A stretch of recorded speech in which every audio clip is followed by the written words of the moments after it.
it didn't go as well as I planned. I froze on the first section, which was logic games. And I know from previous experience with my practice test, I was getting around 10 wrong, but I thought I could win it. Turns out that was not possible. It's something about my speed and my accuracy that is not going well. Sure. But you've got the foundation. You have the basic familiarity. I guess the question for me is I'm going to bring in something that you emailed me about. You said that your plan is to do 8 hours a day between now and January. Yeah. And it's been working out. How long have you been doing it for? A week, because after that LSAT, I said I have to really dedicate time to this. So I've been doing that ever since November, ever since my LSAT November 14th. I think it was November 14th I took it. Yeah, thereabouts. Yeah. But basically, it was interesting to me that you've done it for like a week or so, maybe two, and you've got about 2 months, a little less, until January. Yeah. Is that possible to boost the score in that time? You can certainly boost it. My question is, will the 8 hours a day be sustainable for you? I think so, because I'm not working right now. So, I mean, I could dedicate that time. It could be a little bit strenuous, but I'm really dedicated to make it work. I don't doubt it. And I believe that you could. The question to me is whether you should. And so what do those 8 hours look like?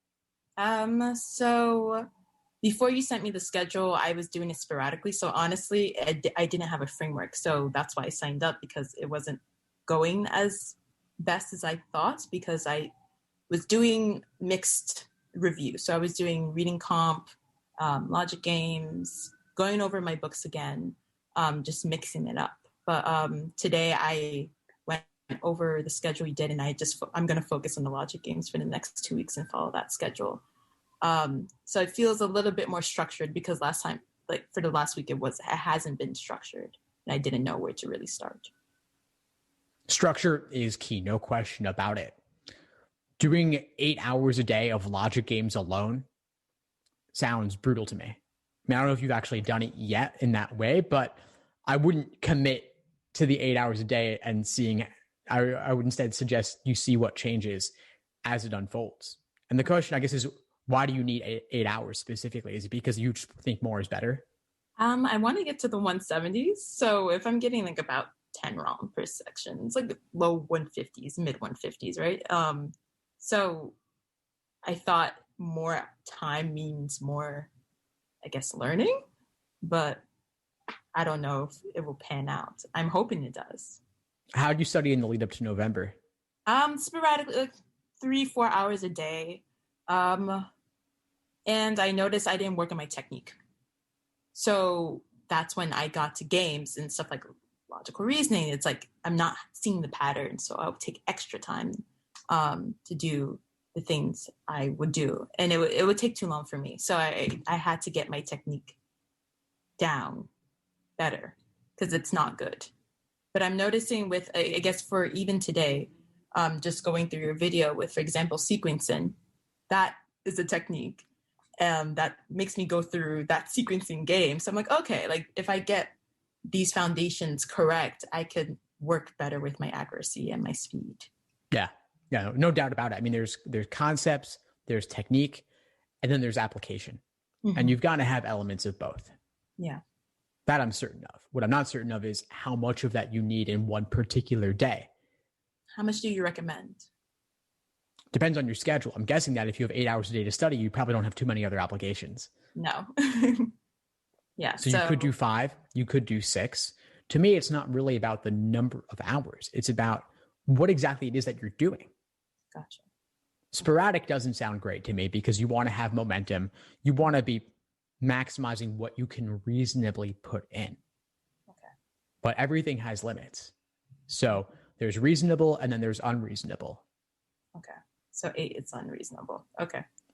In my view, it is. I mean, of course, there could be exceptions. There could be people it works for. But I guess the question is why you would necessarily need that much and what else might suffer along the way. Have you ever devoted 8 hours of a day of studying to anything? No.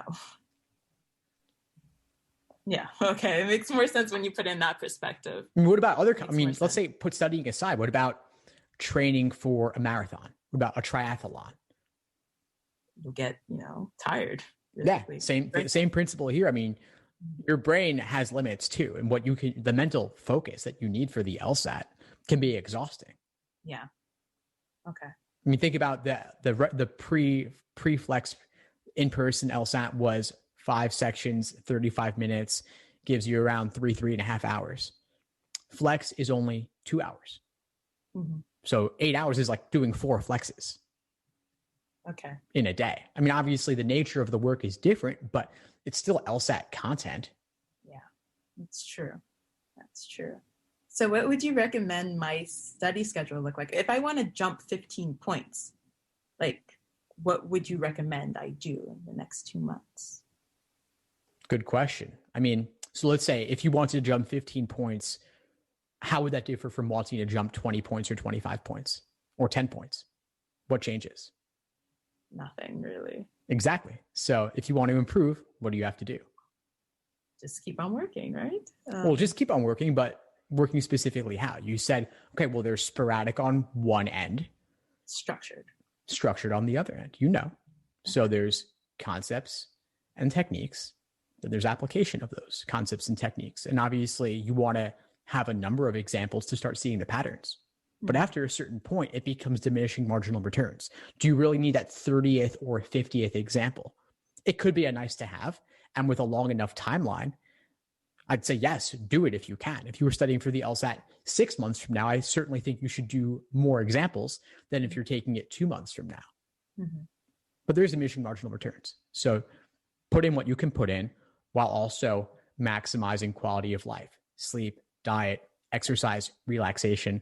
Those are all really important. Even if you put in 8 hours a day of studying, if you were then burnt out, exhausted, or if you knew it well, but you were hungover, that would make a difference, right? If you did it second after you rolled out of bed, that would make a difference. If you did it at midnight, if you're tired, that would make a difference.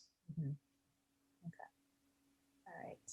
So I definitely would shorten my hours and try to work more efficiently with that because that seems more doable than what I was doing because I realized like I may not have a social life for the next 2 months.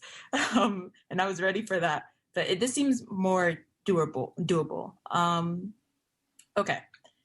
You have the space for a social life, by the way. I mean, maybe during COVID, it's more limited than otherwise. But if you have nothing but time, when I said, like I said, sleep, diet, exercise, relaxation, socializing can be part of that. Yeah. Okay. So definitely take that into consideration. Okay. We talked about structure. The study plan I gave you to use with the course, that gives you structure in terms of what to do.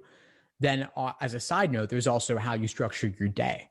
Yeah. And so if you want to avoid the sporadic, if you want to avoid losing focus, then you can also structure your individual daily plan. So, okay, well, study from 9 a.m. to 12 p.m., take a break for lunch, study again from 1 to 4. That's 6 hours. But before 9 a.m., after 4 p.m., you're pretty free. During lunch, you're pretty free. You can have it all given a full-time study plan. Yes, true. Okay. So that definitely makes me smile. Definitely take that in consideration. I guess now I want to talk about my problem areas. Sure. Last night I actually figured out I was having trouble with necessary and sufficient questions. And last night I figured out with the help of your videos and help of Reddit that necessaries are just must be true questions. And for some reason I did not see that for months. So it was a big revelation. So I ended up getting a lot of those that I did right. I guess I want to focus on sufficient questions now. And I know it's like extra information you take. It could be extra information to make the premise and the conclusion work to close the gap. What would you recommend for sufficient questions? Well, there's formulas underlying that question type. It's one of the few logical reasoning questions that I would consider diagramming. And when I walk through how to do those, I focus on the formulas. I found 6 major categories into which nearly every sufficient assumption question falls. And I taught a class on this recently. I can send you the link. It's just titled Sufficient Assumption Workshop in the course. And it's a full-length class going over all those formulas. with different drills and such. And so I would say take a look at that. Okay. And then going from there, strength and questions always throw me for a loop as well. Like, again, sometimes I have trouble finding the gap and then strengthening that gap or strengthening the premise or whatever it is. What's your recommendation on that? Well, pre-phrasing can be useful. You want to engage with the argument in a real world way. There are a couple of major categories of strengtheners. So, for example, if the argument is based upon a study or a survey, if you defend the study against potential problems, like let's say they didn't use a representative sample or they didn't use a control group, those are things that matter. Mm-hmm. So if you say, well, they did use a representative sample, they did use a control group, and the argument's based on the validity of that study, anything you do to help the validity of the study will help the argument. Mm-hmm. Okay. So defending and helping the argument. Yeah, so you're like basically you're protecting the argument from potential problems it could have been guilty of and saying, oh no, they're good on that. That wasn't a problem. That wasn't an issue. Okay. I have a whole full class on that as well, by the way. So yeah, I saw like a snippet of it on YouTube, and then since I've joined the course, I see that. So I'm definitely going to take a look at that. Next thing, matching games. I always freeze because I always worry I don't have enough time to get it done, and I feel like it takes a lot of time, so I always end up skipping it and coming back. What do you recommend for those? Drill them. I have all the different logic games types categorized, and so you can do a bunch in a row to see the commonalities or patterns between them in terms of how to approach. And then, for everyone on YouTube, I've put out my video explanations for the vast majority of logic games, and so you can watch the related video explanation after trying it out on your own to see how I might go about it. Gotcha. Okay. And then I guess the same goes for how argument employs or precedes questions. Like, are you getting used to the logical reasoning jargon or the way that they speak? Because sometimes I don't know the difference between an answer because the way they word it's really confusing. What do you recommend for that? Yeah, so you got to get used to the abstract language. Mm-hmm. You got to get used to the abstract language. And so looking up any terminology you're not comfortable with, any phrases you're not comfortable with, even for the wrong answer choices, defining that on the side if you encounter things you don't understand. I'm actually doing a class tomorrow night on role of statement questions, which are very closely tied to method of reasoning because they're abstract in nature. You're identifying things about the argument rather than doing anything to the argument, but it can feel a little bit technical sometimes. And so in tomorrow night's class, I'm going to walk through this with several examples. And one thing I like to do that I haven't seen other people do is I'll actually take other stimuli that are not from that question and say, how can we analyze that as if it were a role of statement question or as if it were a method of reasoning question? Perfect. Okay. And then reading comp, speed, accuracy. How do you suggest I go about that? The biggest thing I'll say is dumbing down the passage. Part of what slows you down on reading comp is when you get bogged down in the terminology, bogged down in the details of what they're talking about. And so anything you can do to make the topic of the passage more relatable and more interesting can be really useful to help you get through it faster and have something you can associate with in your mind related to the topic of the passage. And so that involves making up your own weird little analogies or examples that maybe only you would get. But so what? You're doing this for your own purposes. So I'd always look to caricature or exaggerate the topic or the viewpoints being presented so you can really hold on to those instead of whatever terminology they're using. Okay. Same is true for logical reasoning, by the way.